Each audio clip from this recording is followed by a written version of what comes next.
السلام علیکم۔ ویلکم کرتی ہوں آپ کا اپنے چینل پہ۔ امید کرتی ہوں آپ سب ٹھیک ٹھاک ہوں گے۔ آج کی جو کہانی ہے وہ علی نامی شخص کی ہے جو حنا کی محبت میں گرفتار ہو گیا تھا، اس کی محبت کا گرویدہ ہو گیا تھا۔ تو چلے آئیے سنتے ہیں علی کی کہانی۔ حنا کو جب میں پہچاننے لگا تو میرے دل میں اس کو جاننے کی خواہش ابھرنے لگی، اور مرد کے دل میں جب کسی عورت کی کھوج ابھرے تو وہ اسے بنا وقت ضائع کیے بغیر محبت کا نام دیے ڈالتے ہیں۔ حالانکہ محبت تو اس دنیا کا سب سے مشکل کام ہے۔ اگر محبت کرنا اتنا آسان ہوتا تو کیا خدا جنت جیسی قیمتی شے کے بدلے میں بندوں سے سچی محبت طلب کرتا؟ ہاں، تو میں کہہ رہا تھا کہ مجھے حنا کی کھوج لگی تو میں اسے محبت سمجھنے لگا۔ وہ کہاں رہتی ہے، کیا کرتی ہے، کیسے بولتی ہے اور کیا سوچتی ہے، مجھے ان سب باتوں کی کھوج رہنے لگی۔ میں اس کا منتظر رہنے لگا، ایک مقررہ وقت پر اس کو دیکھنے کا عادی ہو گیا۔ اور جیسا کہ میں نے پہلے عرض کیا ہے، ان باتوں سے مرد محض یہ نتیجہ نکال پاتا ہے کہ اسے اس عورت سے محبت ہو گئی ہے۔ لہٰذا میں نے خود کو چاندنی راتوں میں اپنے گھر کے سونے صحن میں بیٹھ کر بارہا یہ باور کروایا کہ میں حنا سے محبت کرنے لگا ہوں۔ حالانکہ یہ تو محض سفر کا آغاز تھا، اور محبت کی پرخ تو اختتام سے وابستہ ہے۔ میں ان دنوں نیا روزگار سے لگا تھا اور اپنی تنخواہ بڑھانے کے چکر میں مزید ڈگریوں کے حصول چاہتا تھا۔ اگلے امتحان میں شرکت کا پرائیویٹ فارم بھر کے میں پڑھائی کی غرض سے روزانہ اپنے آفس سے واپسی پر قریبی لائبریری میں جاتا تھا۔ حنا بھی وہیں آیا کرتی تھی۔ میں نے اسے کبھی بھی آتے ہوئے نہیں دیکھا تھا، وہ ہمیشہ پہلے سے وہاں موجود ہوا کرتی تھی۔ مخصوص میز تھی جہاں وہ مجھے روزانہ بیٹھی ہوئی ملتی تھی۔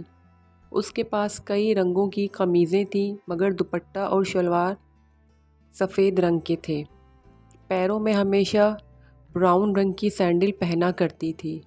اس کے حلیے سے یہ اندازہ لگانا مشکل نہ تھا کہ وہ عام طبقے سے تعلق رکھنے والی لڑکی ہے، یہ بھی اندازہ لگانا آسان تھا کہ وہ ایک شرمیلی اور لیے دیے رہنے والی لڑکی تھی۔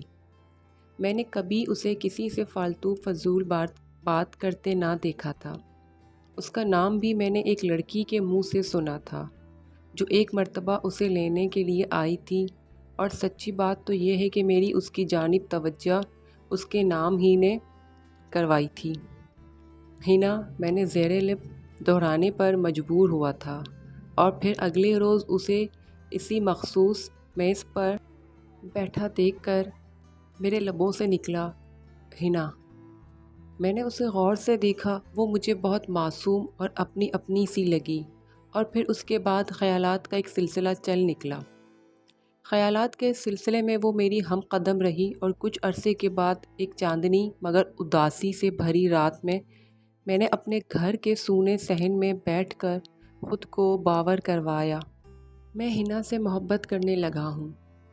نہ جانے یہ محبت تھی کہ اس کو جاننے کی جستجو کا نام محبت رکھ دیا تھا، جو اس کو دیکھ کر میرے دل میں جاگی تھی۔ جستجو محبت نہیں ہوتی، جستجو تو جان لینے کے بعد ختم ہو جاتی ہے، اور محبت جان لینے کے بعد شروع ہوتی ہے۔ میں نے حنا کو جان لے کی بھی کوشش شروع کر دی۔ آفس سے جلد از جلد اٹھنے کی کوشش کرتا اور بلا ناغہ لائبریری جایا کرتا۔ میں کوشش کرتا کہ میری نشست اس کی نشست سے قریب تر ہوتی۔ کورس کی کتابوں کے بجائے اب میں اس کا چہرہ پڑھنے لگتا۔ میری نوٹ بک خالی رہتی اور میرے دل کے صفحات رنگین ہوتے چلے جاتے۔ ان پلکوں کا گرنا اٹھنا، ان لبوں کا پھیلنا سمٹنا، اس کے نقش کی بولی اب مجھے ازبر ہو گئی۔ میں اس کے انداز کے ہر رنگ کو پہچاننے لگا، لیکن یہ شاید محض جستجو کا سفر ہی تھا، محبت نہ تھی۔ مرد آغاز میں ہی جستجو کو محبت تسلیم کر لیتا ہے، اور عورت اس غلطی کو آخر تک بہت واضح داری سے نبھاتی ہے۔ میرے دل میں معصومہ کو اپنانے کی خواہش جاگنے لگی۔ ہر مرد اپنی محبت کو پہلی فرصت میں اپنانا چاہتا ہے اور بسا اوقات اپنی مصروفیات کو بھی فرصت بنا لیتا ہے۔ جو وقت مجھے اپنے امتحان کی تیاری کے لیے درکار تھا، اسے میں نے حنا سے محبت کرنے میں خرچ کرنا شروع کر دیا۔ اور مرد کی دلچسپی میں اتنی تپش تو ہوتی ہے کہ اسے اپنے گالوں پر محسوس کر کے کوئی بھی لڑکی ہڑبڑا کر ادھر ادھر دیکھنے پر مجبور ہو جاتی ہے کہ در دل پر کون دستک دیتا ہے۔ حنا کو میری لگن کا احساس ہو گیا۔ اب وہ قدرے الجھن کا شکار نظر آنے لگی۔ اس کے ہر انداز میں ایک کھچاؤ سا آنے لگا۔ میں بے فکری سے کتابوں کا مطالعہ کی وہ عادت رخصت ہو گئی۔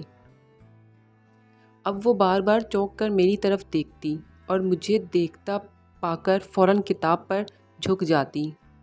سفید دوپٹے کے ہالے میں چمکتے اس کے کتابی چہرے کی ہر سطر بے چینی اور تحریر واضح طور پر پڑھی جانے لگی۔ تب ایک روز میں نے فیصلہ کیا کہ مجھے حنا سے سب کچھ کہہ دینا چاہیے، یا کہ میں اسے چاہتا ہوں۔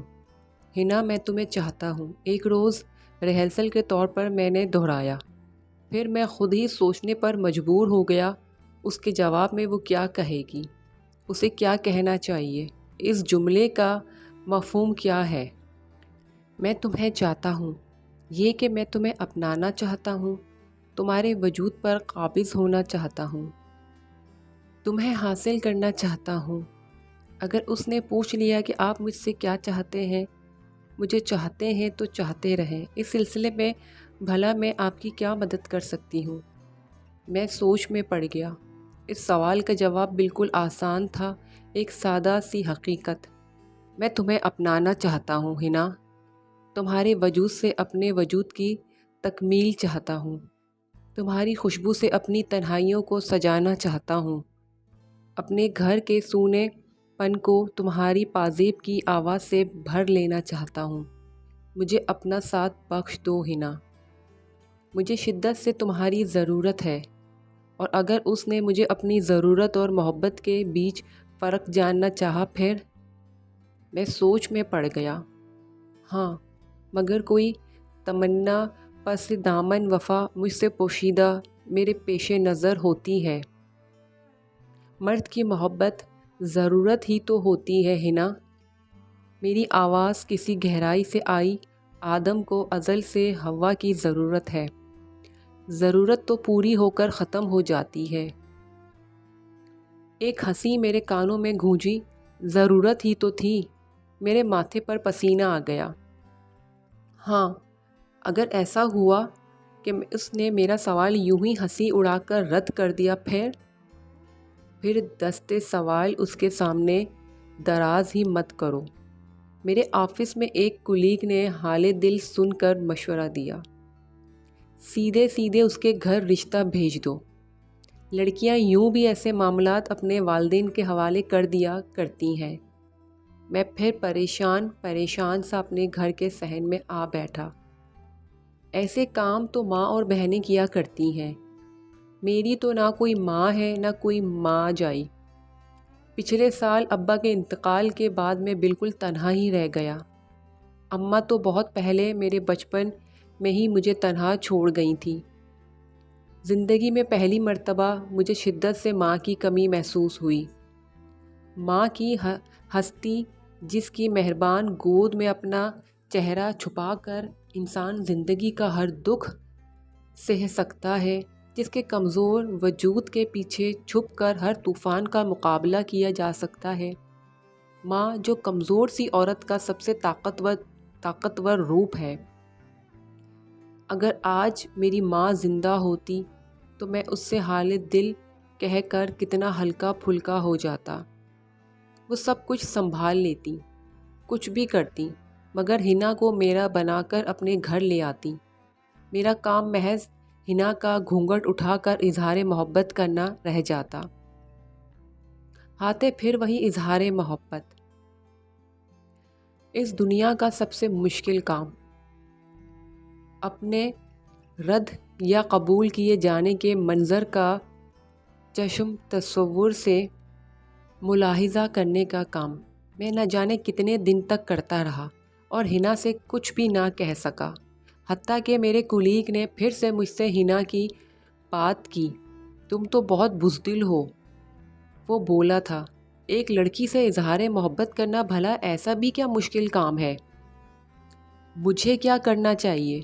یوں کرو، وہ سوچتے ہوئے بولا، اس کے لیے کوئی تحفہ خرید لو جو عورت کے لیے اٹریکشن رکھتا ہے۔ اسے وہ تحفہ دو، وہ یقیناً وجہ جاننا چاہے گی، بس پھر کیا بات ہے، بات سے بات نکلتی چلی جائے گی اور اسے تمہارے جذبات کی شدت کا اندازہ ہوگا۔ اس طرح اس کے دل میں تمہارے لیے نرم گوشہ پیدا ہوگا۔ عورت کے دل میں اگر ایک بار کسی مرد کے لیے نرم گوشہ پیدا ہو جائے تو پھر اسے حاصل کرنا مشکل نہیں ہوتا۔ میں نے آصف کا شکریہ ادا کیا اور واپس لائبریری چلا گیا۔ اب میرا ہر وقت یہ سوچنے میں صرف ہونے لگا کہ ہنا کو تحفے میں کیا چیز دی جائے۔ یہ میری جانب سے اس کے لیے محبت کا پہلا تحفہ ہوتا، ایک یادگار۔ یہ یقیناً خاص ہونا چاہیے تھا۔ میری الجھن بڑھنے لگی۔